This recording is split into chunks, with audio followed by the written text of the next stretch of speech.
ரஞ்சித் வந்து நல்ல ஒரு சைக்காட்டிஸ்ட் வந்து பார்க்கணும் டாக்டர். ஆனால் அதுவும் கூட பார்த்தீங்கன்னா அவர் வந்து அந்த டாக்டர் வந்து எந்த சார்ஜும் தெரியக்கூடாது. இல்லைன்னா அவர்கிட்டையும் போய் பார்க்க மாட்டேன். ஆமாம், இல்லைன்னா என்ன சொல்றாரு, இந்த டாக்டர் வந்து எங்கள் வந்து பார்த்தீங்கன்னா எங்களுக்கு எதிராக சொல்கிறவர் எங்கள் சமூகத்துக்கு சொல்லிட்டு அந்த டாக்டர் வந்து ஒன்றா வெளிநாட்டிலேருந்து ஒன்றா வர வைக்கலாம். அந்த சைக்காட்டிஸ்ட் வச்சு ரஞ்சித்தை வந்து பார்த்தீங்கன்னா ஃபுல் த்ரோவாக செக் பண்ணணும் முதல்ல. ஏன்னா இருக்க அதிகமாக போகுது.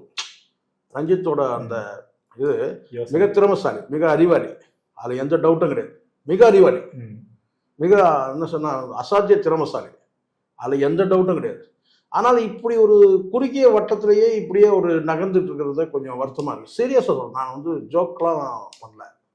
ஒரு குறுகிய வட்டத்தில் ஒரு எங்கேயோ ஒரு சிக்கலில் இருக்கிற மாதிரி இருக்குது, உளவியல் சிக்கல் இருக்கிற மாதிரி இருக்குது. ஏன்னா இந்த பேப்பர் கிளாஸ் சொன்ன பிறகு தான் நானே ஐடென்டிஃபை பண்ணுறேன், ரஞ்சித்துக்கு வந்து உளவியல் சிக்கல் இருக்குது. அப்போது ஒரு நல்ல டாக்டரை வந்து செக் பண்ணணுன்றேன்.